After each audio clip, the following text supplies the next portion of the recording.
Olá, meus queridos irmãos, minhas queridas irmãs, uma grande alegria iniciarmos mais uma vez o nosso programa Testemunho de Fé. Aqui quem fala é o Padre Paulo Ricardo e mais uma vez nos reunimos para a nossa reflexão semanal.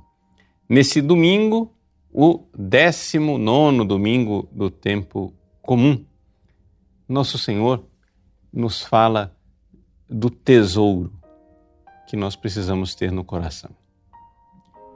Trata-se do Evangelho de São Lucas, capítulo 12, versículos de 32 a 48.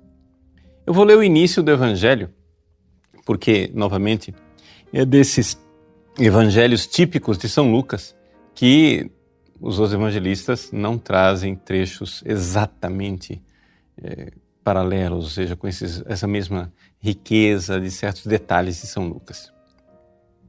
Ele diz assim: naquele tempo, disse Jesus aos seus discípulos: não tenhais medo, pequenino rebanho, pois foi do agrado do Pai dar a vós o reino.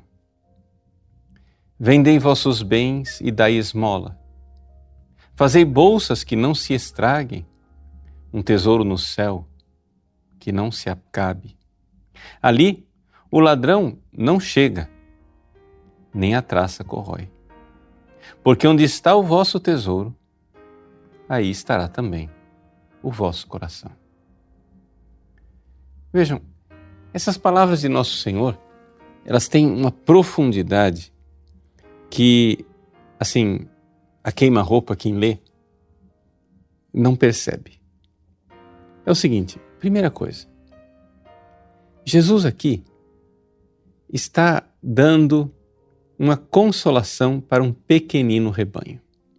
Vamos entender, quando São Lucas escreve esse seu evangelho, a igreja, ela ainda é muito pequena. O número de cristãos no mundo é ínfimo, é quase irrisório. E a igreja já está sendo perseguida. Vamos lembrar que por volta do ano 67, mais ou menos, teve a perseguição de Nero, né? E foi exatamente nessa época que, segundo a tradição, o Evangelho de São Lucas estava sendo escrito. Os cristãos já estavam sendo perseguidos, eles eram um pequeno rebanho, e São Lucas, inspirado pelo Espírito Santo, recorda as palavras de Jesus.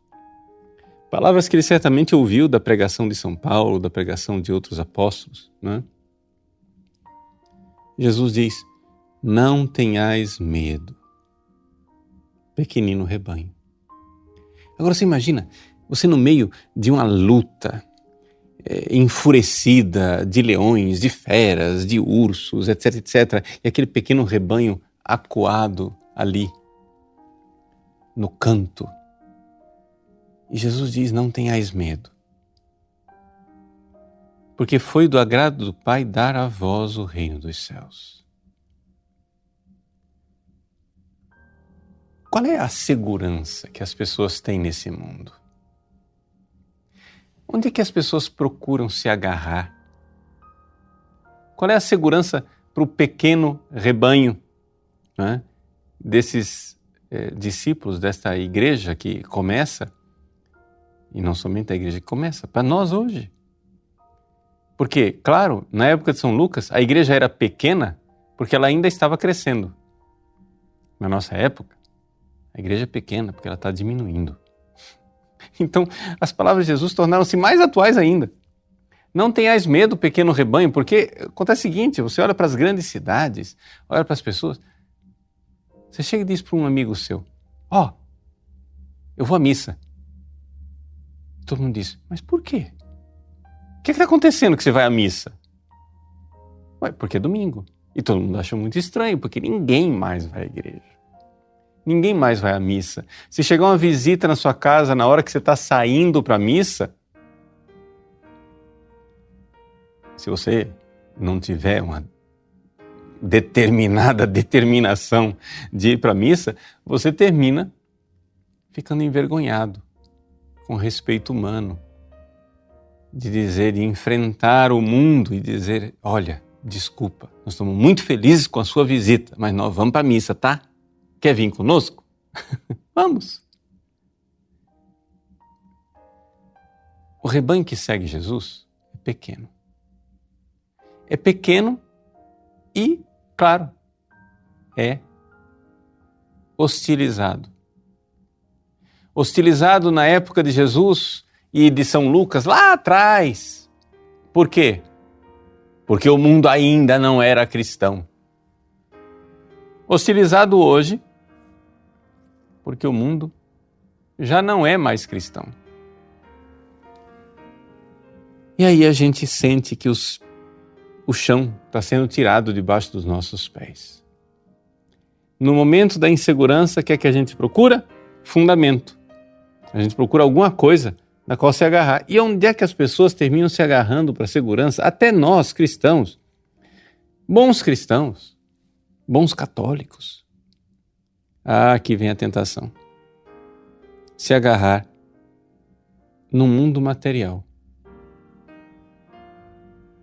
Há 2000 anos atrás, no mundo pagão da época de Lucas, e hoje, no mundo neopagão da nossa época, a gente procura se agarrar e fazer um tesouro aqui, neste mundo. Não, pera lá, eu tenho que assegurar o futuro dos meus filhos. Eu preciso de poupança. Eu preciso de patrimônio. Preciso ter bens materiais. Preciso ter saúde. Preciso ter coisas sólidas, concretas, porque afinal das contas, nós temos que ser realistas, né? É impossível criar filhos, é impossível sustentar uma família.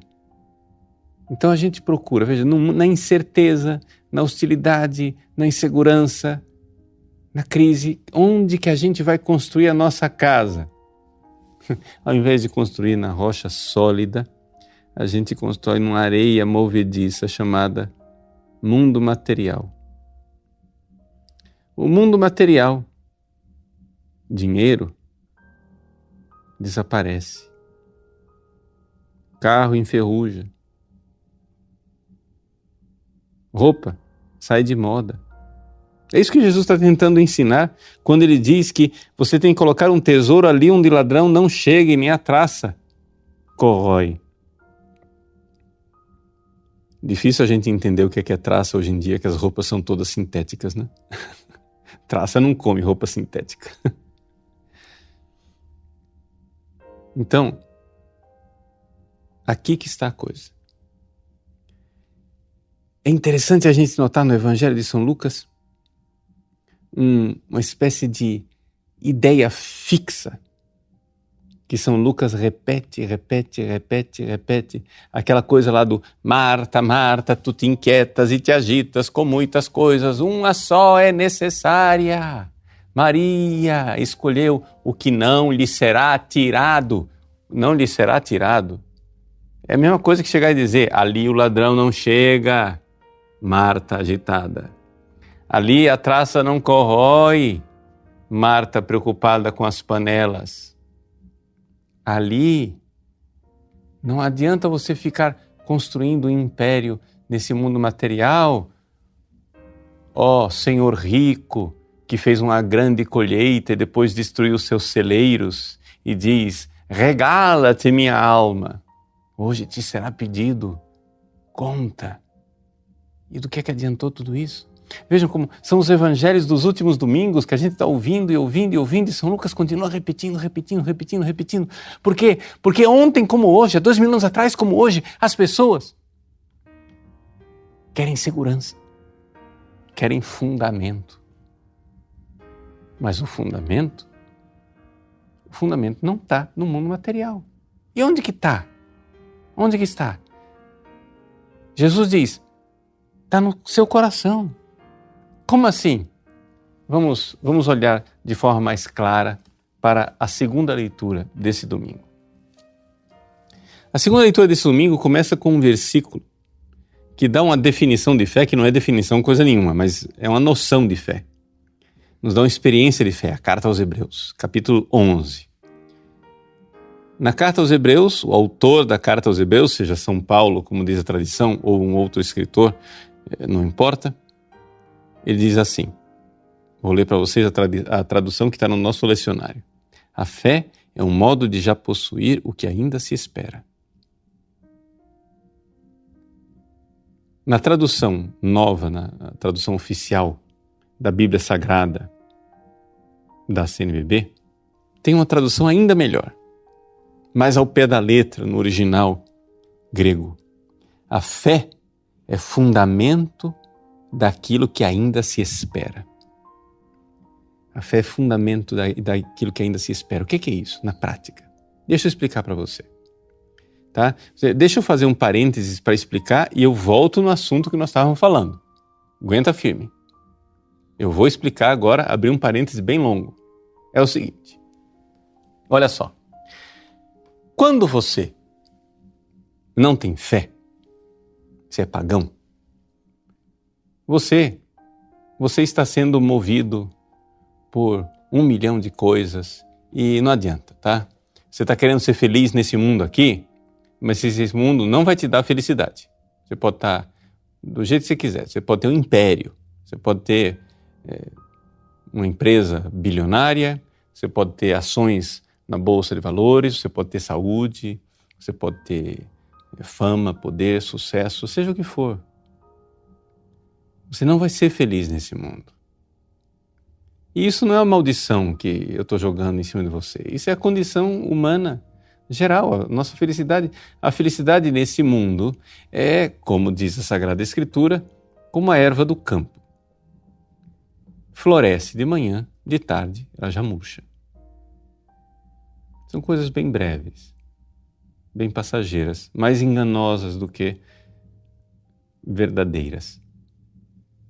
Pois bem, aí você começa a ouvir falar de Jesus. Você é um pagão, você não tem fé. Você começa a ouvir falar de um amor de Deus, que Deus amou tanto o mundo, que Ele veio aqui, o próprio Deus veio aqui nesse mundo.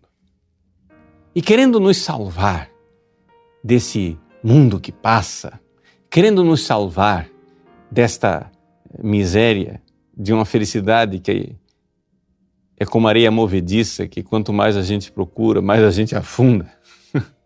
Né? Jesus morreu na cruz por nós. Ele deu o sangue. Ele se entregou. Ele me amou. Se entregou por mim. Então você começa a crer. Por alguma razão, no meio daquelas pregações, ouvindo a vida dos santos, ouvindo um testemunho, assistindo um filme, ouvindo qualquer coisa, alguma coisa tocou o seu coração e você começou a ver o amor de Deus em Cristo. E como diz São Paulo, Caritas Christi urget nos, a caridade, o amor de Cristo nos impele, dizer que Ele morreu por mim, isso me enche o coração e eu então vejo a vida miserável que eu estou vivendo. Tenho fé no amor que eu encontrei em Jesus, me arrependo dos meus pecados e peço o batismo. Quando você então é batizado, veja bem o que eu estou dizendo, você teve fé e você foi batizado. Aqui a ordem dos fatores não altera o produto. Tanto se você teve primeiro fé e se batizou como adulto, ou se você primeiro foi batizado e depois teve fé como adulto. Não é?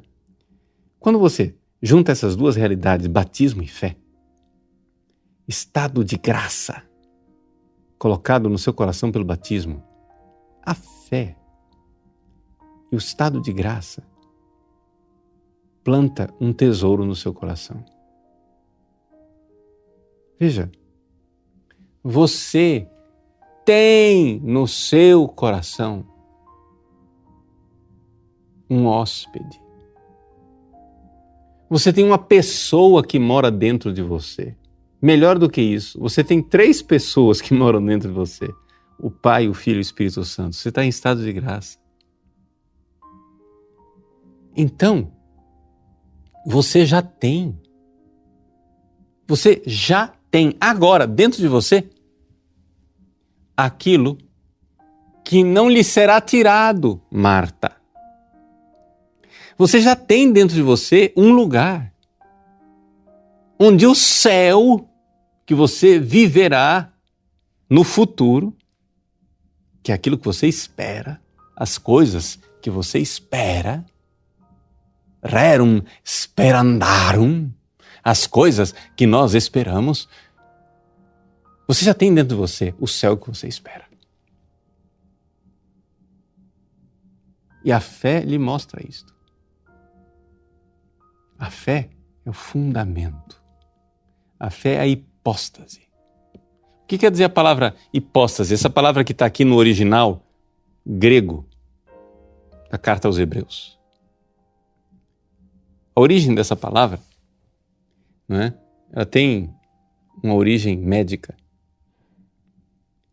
onde os médicos, vendo que uma pessoa tem um problema no quadril, mas ela não consegue ficar de pé porque a perna dela é meio bamba, meio frágil.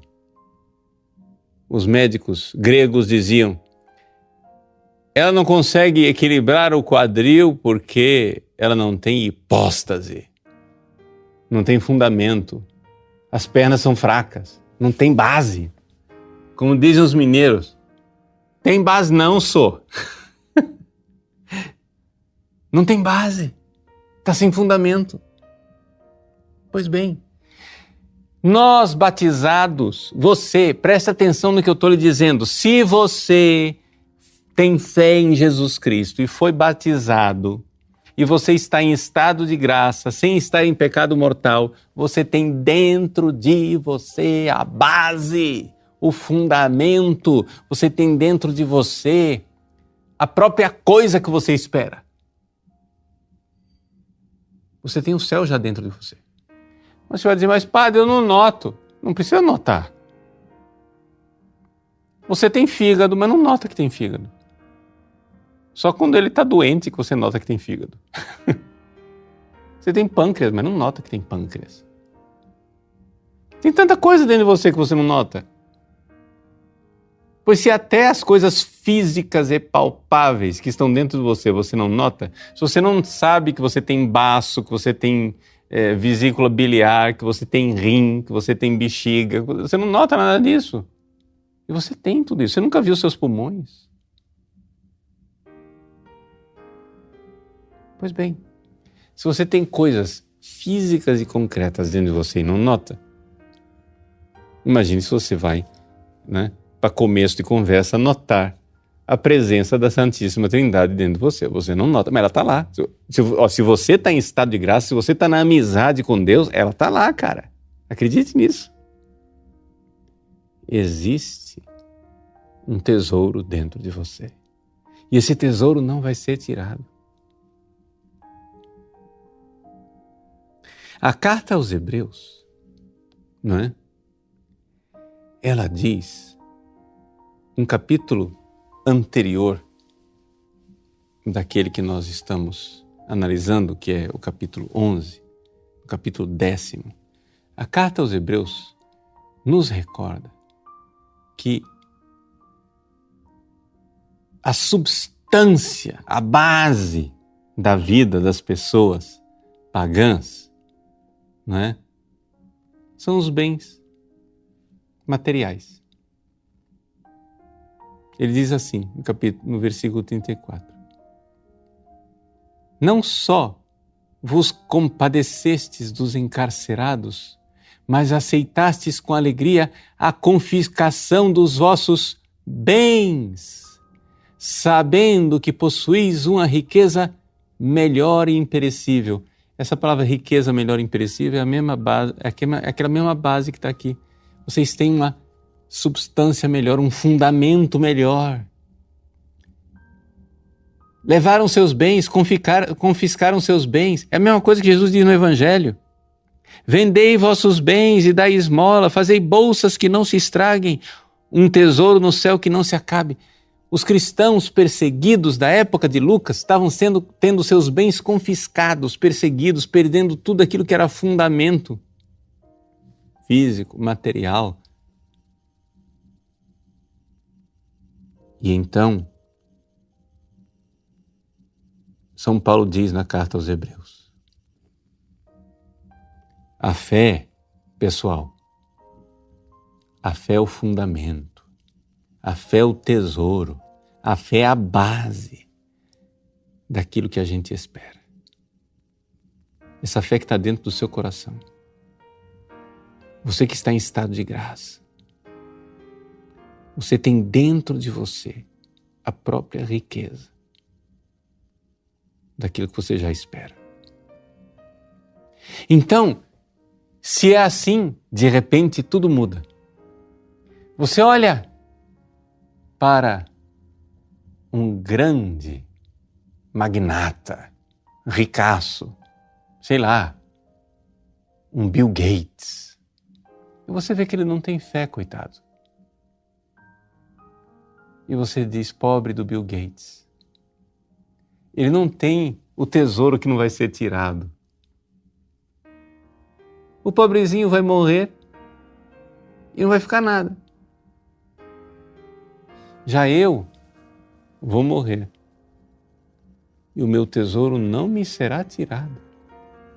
Porque a minha amizade com Jesus foi plantada no meu coração e isso é uma base, é uma hipóstase, é um fundamento, é a própria realidade do céu que eu espero. Porque o que eu espero é estar com a Trindade no céu e ela já está comigo, dentro de mim. Você não nota? Pois bem, não precisa notar. Mas existe um caminho de você notar. É você ir crescendo na fé. E de fé em fé, na vida de oração, você vai chegar àquela experiência que os santos tiveram. De ver, como continua a carta aos Hebreus, que a fé é uma prova. A gente podia até dizer, é uma prova palpável, real, concreta. É a prova de realidades que não se veem. Eu não vejo, mas eu sei que está lá. É como aquela dor no fígado. Você nunca viu o seu fígado, mas quando começa a doer, você sabe que ele está lá. A fé, quando você vai crescendo, você começa a experimentar dentro de você a prova do que você não vê. O mundo fica de cabeça para baixo. O mundo nos persegue. O mundo pode confiscar os bens materiais, mas existe um bem maior. Existe um tesouro onde o ladrão não chega, onde a traça não corrói. Um tesouro que está lá dentro do nosso coração.